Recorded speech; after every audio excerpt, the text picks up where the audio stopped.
요한복음 21장 1절에서 14절 조반을 준비하신 주님이라는 말씀의 제목으로 함께 하나님의 은혜의 말씀을 나누고자 합니다. 오늘 본문은 예수님께서 부활하신 후 세 번째로 제자들에게 나타나신 기사입니다. 첫 번째는 안식 후 첫날에 두려워서 문을 닫고 모인 제자들에게 나타나셨고, 두 번째는 다시 6일이 지난 안식 후 첫날에 도마에게 믿음을 주기 위해서 나타나셨습니다. 그리고 세 번째로 디베랴 바다에서 고기를 잡는 제자들에게 나타나셨습니다. 요한복음 20장 31절에 오직 이것을 기록함은 너희로 예수께서 하나님의 아들 그리스도이심을 믿게 하려 하며 또 너희로 믿고 그 이름을 힘입어 생명을 얻게 하려 함이라고 말씀하므로 책의 기록 목적을 분명하게 말씀하셨습니다. 그리고 요한복음의 내용이 끝난 것처럼 보입니다. 이미 이제 기록 목적을 말씀하셨기 때문에 더 이상 이제 요한복음에 어떠한 말씀들이 없을 것 같은데, 그런데 21장에서 제자들이 고기 잡는 이야기, 또 베드로에게 나를 따르라고 말씀하신 이야기가 덧붙여져 있습니다. 이 21장은 요한복음의 특징을 잘 드러내고 있습니다. 예수님께서 교회의 목자가 되신다는 사실을 잘 드러내고 있습니다. 21장은 요한복음의 기록의 특징을 드러내는 예수님께서 자기 백성의 또 자기 양의 목자이심을 이야기하는 본문입니다. 그래서 요한복음 21장은 요한복음의 기록 목적을 가장 강력하게 설명하는 부록이라고 할 수 있습니다. 21장에서 주님께서 하신 일은 목자장으로 하신 그러한 일들입니다. 제자들에게 먹을 것을 주시고, 베드로에게는 나를 따르라고, 내 양을 치라고 자기 백성과 함께 하시는 목자장으로서 말씀하셨습니다. 예수님께서는 목자로서 자기 제자들을 돌보시고 인도하십니다. 본문 1절에서 4절의 말씀을 보겠습니다. 그 위에 예수께서 디베랴 호수에서 또 제자들에게 자기를 나타내셨으니 나타내신 일은 이러하니라. 시몬 베드로와 디두모라 하는 도마와 갈릴리 가나안 사람 나다니엘과 세베대의 아들들과 또 다른 제자들이 함께 있더니, 시몬 베드로가 나는 물고기 잡으러 가노라 하니 그들이 우리도 함께 가겠다 하고 나가서 배에 올랐으나 그날 밤에 아무것도 잡지 못하였더니 날이 새어갈 때에 예수께서 바닷가에 서 있으나 제자들이 예수인 줄 알지 못하는지라. 20장에서 예수님께서 안식 후 첫날에 나타나신 것으로 그렇게 말씀을 합니다. 두 번째 나타났을 때도 여드레가 지난 6일이 지난 안식 후 첫날에 나타나셨습니다. 안식 후 첫날 주님께서 제자들을 방문하셨기 때문에 사도시대부터 안식 후 첫날을 부활하신 주님과 함께 기뻐하고 평안을 누리는 복된 날로 규정하고 있습니다. 그런데 세 번째 나타나셨을 때는 어느 날 나타났습니다. 언제 오셨는지 모르는 그날에 오셨습니다. 그리고 이날 나타나신 주님께서 제자들을 돌보신 것을 말씀하시므로 제자 돌봄에 강조를 하고 있습니다. 그래서 이 날이 무슨 날인지 날짜를 기록하고 있지 않습니다. 그냥 나타나셨다는 것입니다. 예수님께서 디베랴 바다에서 제자들에게 나타나셨습니다. 그리고 제자들의 이름을 쭉 기록합니다. 시몬 베드로와 디두모라 하는 도마와 갈릴리 가나안 사람 나다니엘과 세베대의 아들들과 또 다른 제자 둘이 함께 있었다고 말합니다. 여기 7명의 제자가 나옵니다. 요한복음에서 예수님의 제자를 집중적으로 이렇게 기록한 곳은 여기밖에 없습니다. 이 요한복음에서 예수님의 제자 7명을 한꺼번에 언급한 구절은 여기밖에 없다는 것입니다. 다른 복음서에서는 예수님께서 12제자를 세웠을 때 쭉 이름을 기록을 합니다. 그러나 요한복음은 부활하신 주님께서 제자들을 만나실 때에 많은 수의 제자들이 있었다고 언급을 하고 있습니다. 각 복음서가 부활하신 후 예수님께서 제자들을 어떻게 만나셨는지를 비교해보면 분명히 알 수 있는 내용들입니다. 마태복음은 막달라 마리아에게 형제들을 갈릴리에서 만나자고 연락하도록 하셨습니다. 누가복음에서는 낙심해서 엠마오로 내려가는 두 제자를 만나심을 강조합니다. 여러 제자들을 한 번에 언급하는 부분도 누가복음에 있긴 하지만 요한복음처럼 구체적으로 이름을 기록한 경우는 없습니다. 요한복음에서는 예수님은 자신을 목자장으로 설명하고 있음을 우리는 꼭 기억을 해야 됩니다. 이전에 주님께서 목자가 양의 이름을 부르면 양들이 그의 음성을 알기 때문에 따라간다고 말씀을 하셨습니다. 그래서 본문에서도 제자들의 이름을 자세히 기록하고 있습니다. 목자가 양의 이름을 아는 것처럼, 목자가 양의 이름을 기억하는 것처럼, 또 양은 목자의 음성을 기억하는 것처럼 주님께서 이 제자들의 이름을 자세히 기록해 두었습니다. 목자가 양의 이름을 아는 것처럼 모인 제자들을 전부 기록하고 있습니다. 베드로가 나는 고기 잡으러 간다고 했을 때 다른 제자들도 함께 따라갔습니다. 그리고 밤새껏 고기를 잡았지만 한 마리도 잡지 못했습니다. 베드로가 고기를 잡으러 간 것은 그가 타락해서가 아닙니다. 베드로가 타락해서 지금 주님을 2번이나 만났는데 주님을 배반하고 간 것이 아니라 그는 그냥 고기 잡으러 간 것입니다. 요한복음은 베드로의 타락을 말하지 않습니다. 오늘 본문은 단지 제자들이 고기를 잡으러 갔다고 기록을 합니다. 21장의 강조점은 주님을 목자로 언급하는 것입니다. 자기 백성의 필요를 채우시고 자기 백성을 찾아오셔서 그들에게 도와주시는 그러한 목자로 언급을 합니다.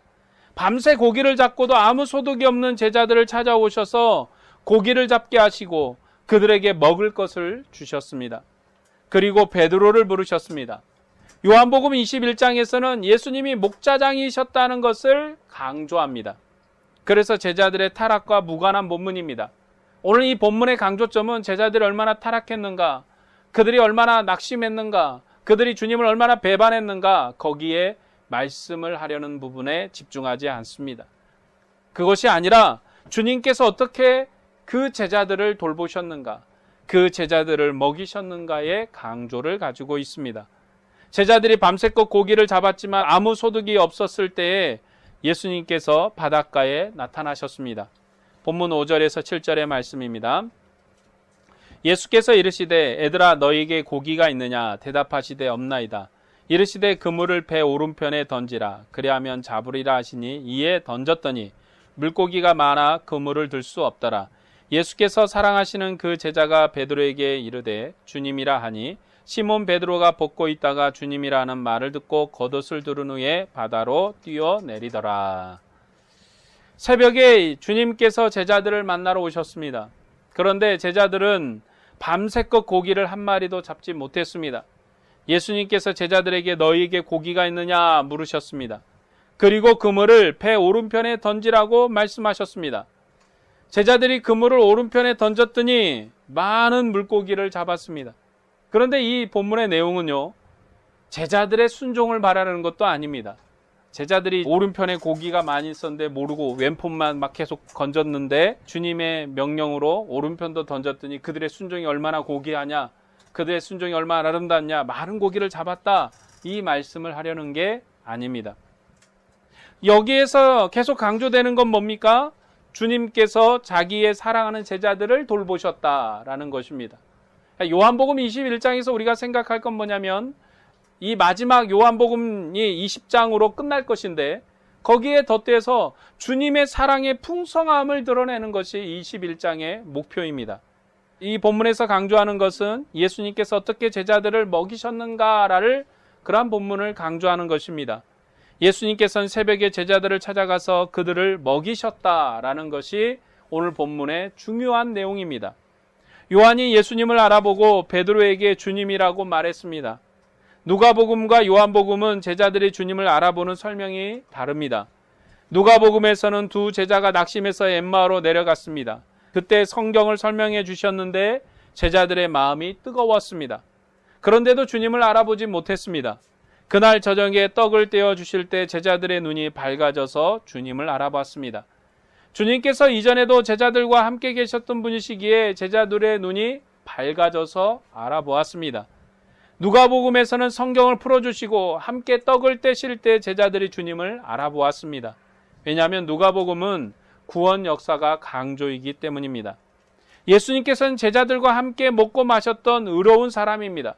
그런데 요한복음에서는 그런 언급을 하지 않습니다. 고기를 많이 잡고 나니까 요한이 주님을 알아보았습니다.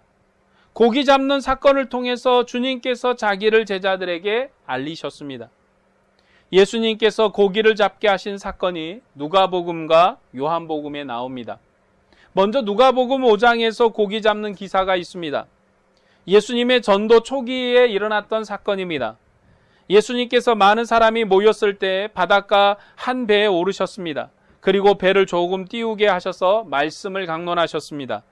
강론이 끝나고 배 주인에게 뱃삭을 주듯이 그물을 던지라고 하셨습니다. 그리고 고기를 많이 잡았습니다. 어찌나 고기가 많았던지 그물이 다 찢어져 버렸습니다. 그리고 배의 주인이었던 베드로를 사람 낚는 어부로 부르셨습니다. 누가복음의 특징은 가난한 사람을 동정하는 것입니다. 그래서 가난한 어부의 배를 빌려 사용했기 때문에 그의 뱃삭을 주듯이 그물을 던지게 하셨습니다. 누가복음에서는 고기 잡을 때 그물이 찢어졌다고 기록합니다. 그러나 요한복음에서는 그물이 찢어지지 않았습니다. 요한복음에서 예수님께서 자기의 백성을 돌보시는데 그 주님께서 어떻게 자기 백성을 돌보시는가를 강조해서 말씀하십니다. 주님이 이 땅에 오신 것도 자기 백성을 위한 일이었고 주님이 십자가를 지신 것도 자기 백성을 위한 일이셨습니다. 그는 자기의 제자들을 한 명도 잃지 않았고 끝까지 지키시고 보호하신 분이셨습니다. 그래서 고기를 많이 잡았을 때 제자들이 주님이신 줄 알아보았습니다. 요한이 고기를 많이 잡고 나서 그때 예수님인 줄 알아보았습니다. 예수님을 제일 처음 먼저 알아본 사람은 예수님의 품에서 예수님을 사랑했던 제자입니다. 요한이 예수님이라고 하는 말을 듣고서 베드로가 옷을 입고 바다에 뛰어들었습니다. 베드로가 바다에 뛰어든 이 모습을 통해서 예수님에 대한 사랑과 열정이 얼마나 강렬했는지를 드러내고 있습니다. 이 본문에서 예수님을 알아보고 놀란 사람은 없습니다. 여러분, 이 본문에서 예수님을 알아보았는데 사도 요한도 주님을 알아보고 주님이다 라고 말씀했고 베드로는 옷을 입고 뛰어들었습니다. 제자들도 함께 음식을 먹었지만 그 중에 당신이 누굽니까? 묻는 사람이 없었습니다. 주님을 다 알아본 것입니다. 그를 익숙히 아는 것처럼 예수님을 맞이했습니다. 본문 8절에서 12절의 말씀입니다. 다른 제자들은 육지에서 거리가 불과 한 50칸쯤 되므로 작은 배를 타고 물고기 든 그물을 끌고 와서 육지에 올라보니 숯불이 있는데 그 위에 생선이 놓였고 떡도 있더라. 예수께서 이르시되 지금 잡은 생선을 좀 가져오라 하시니 시몬 베드로가 올라가서 그물을 육지에 끌어올리니 가득히 찬 큰 물고기가 153마리라. 이같이 많으나 그물이 찢어지지 아니하였더라. 예수께서 이르시되 와서 조반을 먹으라 하시니 제자들이 주님이신 줄 아는 고로 당신이 누구냐 감히 묻는 자가 없더라. 주님께서 자기 백성을 돌보시는 분이심을 우리는 꼭 기억을 해야 합니다. 그래서 이 본문에서도 주님께서 제자들을 돌보시는 장면이 나옵니다. 예수님께서 지금 잡은 생선을 좀 가져오라고 했을 때 큰 고기가 153마리였습니다. 그런데 그물이 찢어지지 않았습니다. 누가복음은 넘치도록 잡았기 때문에 그물이 찢어졌습니다. 그러나 요한복음은 주님께서 제자들을 돌보시는 것이 핵심이기 때문에 그물마저도 찢어지지 않았습니다.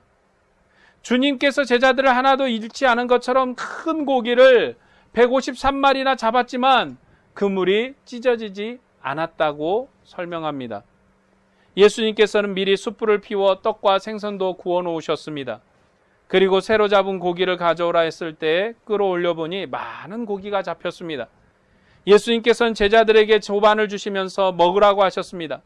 그런데 제자 중 아무도 묻는 사람이 없었습니다. 왜냐하면 주님이신 줄 알아보았기 때문입니다. 예수님께서 죽은 자 가운데서 살아나신 후 세 번째 제자들에게 나타나신 것은 먹을 것을 주려고 나타나셨습니다. 음식을 대접하려 나타나셨습니다. 배고픔을 채워주려고 나타났습니다. 첫 번째 두려워 떠는 제자들에게 평안을 주시고 성령을 주셔서 아버지께서 자기를 보낸 것처럼 세상의 제자들을 보내시기 위해서 나타나셨습니다. 두 번째는 도마가 믿지 않으므로 믿게 하려고 나타나셨습니다. 세 번째는 고기 잡는 제자들을 돌보시고 그들에게 먹을 것을 공급하기 위해서 나타나셨습니다. 주님께서는 제자들과 영원히 함께 하시면서 그들을 인도하시는 목자장이십니다. 오늘 요한복음 마지막 장에서 이것을 강조합니다. 주님은 목자시다. 주님은 목자로서 그 백성을 돌보셨다는 것을 강조합니다. 오늘 주님께서 행하신 표적은 우리에게 계속 반복되지 않을 것입니다. 주님께서 표적을 한번 보이시고 시행하심으로 새로운 시대가 열리는 것입니다. 이 표적을 계속 반복함으로 우리를 설득해서 믿게 하려는 것이 아닙니다. 왜 주님께서 우리에게 이처럼 많은 고기를 주지 않는가? 우리가 아무리 탄식을 하고 주님께 구해도 그런 것은 주지 않을 것입니다.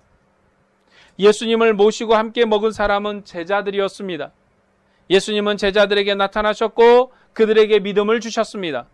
그들의 증거를 믿으면 아들을 믿는 것이고 아버지를 믿는 것입니다. 그런데 우리가 예수님을 봐야 믿겠다고 하는 것은 믿음이 없는 것입니다. 사도들을 믿지 못하면 아들을 믿지 못하는 것입니다. 사도들은 주님을 보고 증거했습니다. 하나님이 세상에 임하신 것은 항상 우리에게 보이기 위해서 임한 것이 아닙니다. 제자들에게 임하시고 제자들의 증거를 통해서 성령으로 우리 안에 거처를 함께 하시는 것입니다. 예수님께서 요한복음 6장에서 보리떡과 물고기 2마리로 5,000명을 먹였다는 사실을 이미 말씀을 드렸습니다. 이 요한복음 6장에는 오병이어의 기적의 기록이 있습니다. 그런데 이 사건과 오늘 이 21장의 사건이 연관이 있습니다. 이 사건을 반복하고 있는 것입니다. 이 사건을 통해서 예수님께서 생명의 주님이심을 이미 증거하신 적이 있습니다. 예수님께서는 처음 창조 때부터 세상에 계셨습니다. 그리고 세상에 생명을 주시고 먹을 것을 주시는 분이십니다. 그는 세상을 떠난 적이 없습니다. 그리고 자기 백성 중에 오셨습니다. 지금도 부활하신 주님이 우리와 영원히 함께 하고 계십니다. 이전에도 자기 백성을 먹이신 주님께서 오병이의 사건을 통해서 자기 백성을 먹이셨습니다. 구약 광야에서 만나를 먹인 것처럼 빈들에서 자기를 따르는 무리를 먹이셨습니다. 그리고 주님은 이 일상의 양식을 유월절 양식으로 연결시켜서 우리에게 주셨습니다. 내 피는 참된 음료요 내 살은 참된 양식이라고, 내가 아버지로 말미암아 사는 것처럼 나를 먹는 자도 나로 말미암아 살리라고 말씀하셨습니다. 요한복음이 이 사건에서 강조하는 것은 떡과 물고기입니다. 그래서 주님께서 제자들을 찾아오셔서 음식을 주시는 사건을 요한복음 6장의 사건과 함께 대비해서 생각해 볼 필요가 있습니다. 주님께서는 일상의 양식으로 제자들을 돌보신 분이십니다. 구약 이스라엘 백성의 인도자로서 만나를 먹이신 것처럼 자기를 따르는 많은 무리에게 떡과 고기를 먹이셨습니다. 그리고 밤새껏 고기를 잡지 못하고 허덕이는 제자들에게 나타나셔서 떡과 물고기를 구워놓고 그들에게 식사를 대접하셨습니다. 누가복음에서는요, 예수님께서 잡수십니다. 예수님께서 음식을 드셔요. 왜냐하면 영은 살과 피가 없지만 인자는 살과 뼈가 있다고 그리고 자신을 나타내셨습니다. 누가복음에서 증거하신 예수님은 참된 인간이며 참된 의로운 제사장이십니다. 그런데 요한복음에서는 예수님께서 음식을 드시지 않습니다. 오히려 제자들에게 주십니다. 그를 따른 무리에게 주십니다. 예수님께서는 제자들을 얼마나 보살피고 그들을 사랑하셨는가를 보여주십니다. 그래서 요한복음의 강조점은 예수님께서 제자들을 얼마나 보살피셨는가를 보여주는 것입니다. 예수님은 누구십니까? 요한복음 6장에서는 자기를 따르는 많은 무리를 오병이어로 먹이신 분이십니다. 주님은 이전에 광야에서 자기 백성을 먹이신 분이시기도 합니다. 그리고 부활하신 후 떠나신 것이 아니라 안식 후 첫날 부활의 날에 2번이나 찾아오신 분이십니다. 그리고 고기 잡는 제자들에게 찾아가서 그들의 이름을 다 기록하시고 배고픈 제자들을 떡과 고기로 먹이신 분이십니다. 제자들이 고기를 잡기 전에 미리 조반을 준비하셔서 먹이신 분이시라는 것이 요한복음 21장의 강조 메시지입니다. 주님은 자기 제자들을 영원히 버리지 않고 이처럼 부활하신 뒤에도 자기 백성을 보살피며 함께 하신 주님이십니다. 오늘 말씀을 정리하고 적용하고자 합니다. 오늘 우리들은 이렇게 고기를 잡아 풍성함을 누리는 것이 아님을 우리는 기억해야 합니다. 우리들이 수고해서 먹어야 되고 수고해서 주님을 섬겨야 합니다. 부지런히 수고해서 다른 사람에게 구제할 것이 있으면 해야 됩니다. 특별히 교회를 위해서 구제하는 일은 하나님의 은혜의 일에 참여하는 것이라고 고린도후서 8장과 9장에서 말씀합니다. 우리 주 예수 그리스도의 은혜를 너희가 알거니와 부요하신 이로써 너희를 위하여 가난하게 되심은 그의 가난함으로 말미암아 너희를 부요케 하려 하심이라고 말씀하십니다. 이것이 주님의 일에 참여하는 것입니다. 부지런히 수고해서 번 것으로 다른 사람을 구제하는 것은 주님께서 그들에게 몸을 주신 은혜의 일에 참여하는 것입니다. 우리에게 몸을 주신 분, 우리를 그의 생명으로 부요케 하신 그분이 우리의 삶의 수고를 더욱 복되게 하셔서 먹을 것을 주시고 뿌릴 씨를 계속해서 주실 것입니다.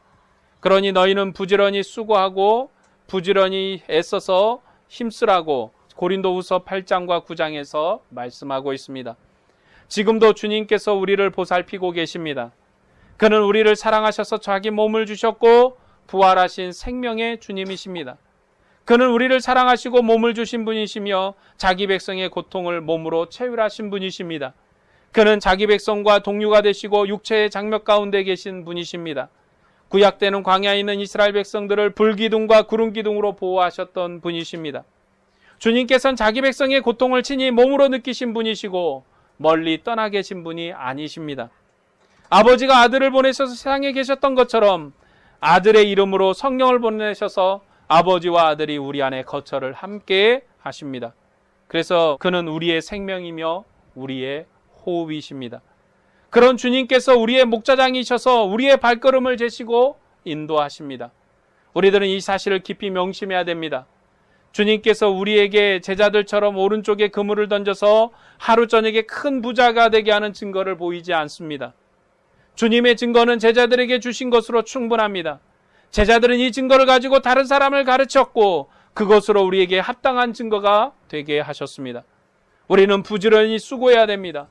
우리가 부지런히 수고해도 아무것도 거두지 못한 채 죽음을 맞이할 수도 있습니다. 그럴지라도 주님께서 우리를 인도하고 계신다고 하는 사실을 믿어야 됩니다. 우리 주님은 우리를 인도하고 계시고 우리를 보호하시는 분이십니다. 제자들에게 큰 물고기를 잡게 하신 주님께서 왜 내게는 그러한 것을 주지 않는가 하고 의문을 품고 염려할 필요가 없습니다. 주님께서 제자들에겐 제자들에게 합당한 증거를 주셨고 우리에겐 우리에게 합당한 증거를 주실 것입니다. 우리에게 주신 증거는 더 큰 증거입니다. 부활하신 주님이 주시는 증거입니다. 부활하신 주님이 내 안에서 계시면서 함께 증거하는 증거입니다. 우리 안에 계신 주님은 죽음을 이기신 주님이십니다. 그는 죽을 육체까지라도 영광스러운 주님의 몸으로 변화시키실 그러한 주님이십니다. 썩지 않고 쇠하지 않는 영원한 생명으로 우리 안에 계신 주님이십니다. 그런데도 제자들의 증거를 다시 반복해서 나의 증거로 삼으려 하는 노력은 옳지 않은 것입니다. 우리들은 사도의 증거를 통해서 하늘에 속한 확실한 증거를 가지고 있습니다.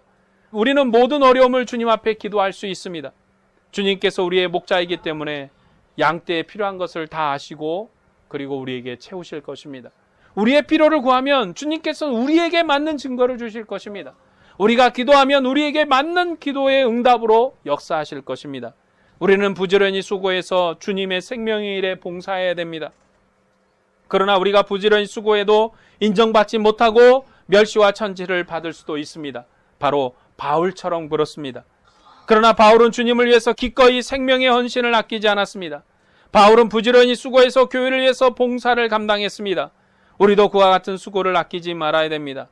오늘 우리를 사랑하셔서 자기 몸을 주신 생명의 주님께서 지금도 우리에게 일용할 양식을 주실 것입니다. 오늘 또 우리는 주님의 상에서 주님을 대면합니다. 구약 때는 제사장에게 짐승의 피도 주지 않았지만 주님께서는 제자들을 위해서 자기 몸과 피를 주셨습니다. 그리고 우리를 주님의 상으로 부르셔서 주님의 몸의 교제에 참여케 하셨습니다. 주님의 몸과 지체가 되게 하신 크신 사랑을 보이셨습니다. 주님께서는 우리를 먼저 사랑하셔서 자기 몸을 주신 분이십니다. 그리고 그 몸을 주신 주님께서 우리를 인도하고 우리를 보살피며 돌보십니다. 주님께서 다시 오실 때까지 우리를 어떤 어려움 가운데도 인도하실 것입니다. 주님은 우리의 영원한 목자장이십니다. 죽음을 이기신 주님께서 우리를 인도하십니다. 제자들의 목자가 되신 주님께서 우리의 목자이십니다. 우리 모두가 주님을 따르란 신실한 백성으로서 주님의 뒤를 따라 사시기를 바랍니다. 우리의 목자장이 되신 주님을 바라보고 주님과 함께 사시기를 바랍니다. 우리 안에 있는 어려움과 아픔과 눈물을 임 앞에 우리가 낙담하지 말고 우리의 목자장이 되신 주님을 의지하며 믿음으로 나가길 원합니다. 우리가 나가는 이 믿음의 길이 결코 순탄치 않을 것입니다. 우리 나가는 이 믿음의 길이 결코 평안치 않을 것입니다. 그러나 주님께서 우리에게 위로를 주시고 때를 따라 돕는 증거로 우리에게 마음의 평안과 은혜로 풍성하게 하실 것입니다. 참된 교회의 평강을 더하실 것입니다. 우리는 영원한 목자와 함께 동행하는 믿음의 성도로서 주님과 함께 동행하며 주님만을 바라보는 은혜에 살아가기를 주님의 이름으로 축복합니다. 기도하겠습니다.